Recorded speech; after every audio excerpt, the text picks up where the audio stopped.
li ci yéenekaay yooyu ñu xëyandool tey jii ci aljuma ji ñu àndi ceeg Mamadou Mouhamed Ndiaye. jërë ngeen jëf Babacar Mané ak Cheikh Ndiaye di ñaari détenu ya faatu ca kaso bu Rebeuss courant moo leen mas ñu faatu l'observateur nañu loolee la docteur yi wax autopsie ba ñu doon def ci ñoom la ñu ca gis moo di ay lakk-lakk yu courant sooke ci seenug yuur ak seen i mbagg administration pénitentiaire bi ñoo ngi xaar seenub rapport ci 48 heures yi di ñëw ñoom ñaar ñëpp nag yéenekaay bi nee nañu seen i néew dinañ ko jébbal seen i mbokk tey ji ci àjjuma ji ci suba l'observateur tegal ñu ci ne kenn ki mu di Cheikh Ndiaye tey ci la ñu ko waroon a atte maître Malick Sall di ministre de la justice sant nañu ko mu jàppoon mu bàyyi ko dellu si Ndakaaru nu mu gën a gaawe ngir lijjanti mbir yi Cheikh Ndiaye di kenn ci ñaari détenu ya faatu ca kaso bu Rebeuss ndayam di Nday Mbay mi ngi wax ci journal bi ne seen yaakaar yépp ci Cheikh Ndiaye la ñu ko wékkoon moom la ñu yaakaaroon ngir mu génne leen ci ndóol ak ñàkk gi ñu nekk keneen ku nekk ca kaso bu Rebeuss te ay mbiram nekk ci yéenekaay yi moo di meerub Ndakaaru ba woon di Khalifa Ababacar Sall Les Échos nañu def na ca kaso ba juróom-ñeenti téeméeri fan maanaam ñaari at ak genn wàll waaye ma nga garde dignitéem ba léegi Khalifa ñànkiwul onkuwul ñaawul ci xare bi nee na gaayam yi mën ngeen a compter ci man ngir yéene ji ñu am ci Sénégal mën a antu nu nit mën a toll ak ndogal bu fi tege ci kaw doomu aadama réew mi di Sénégal moo ko ëpp solo ci xët mu njëkku La Tribune photo Khalifa Sall ci kanam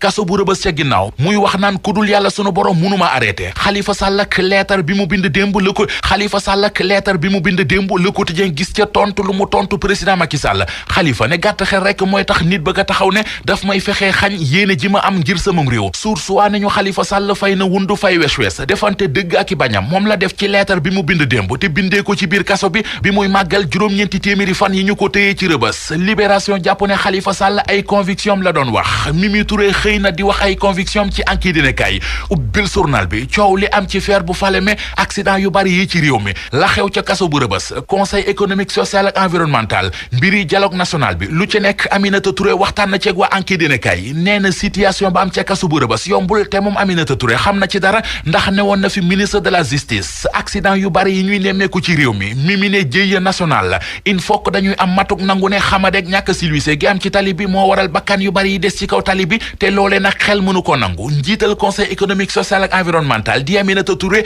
mbii fa foore Ousmane Sonko ca waxtaan wa nee na Sonko li ko sonal moo di dafa bëgg a doon kut kaa kut njiital opposition bi te jàpp na ne ak xamade akuk sës moo ko mën a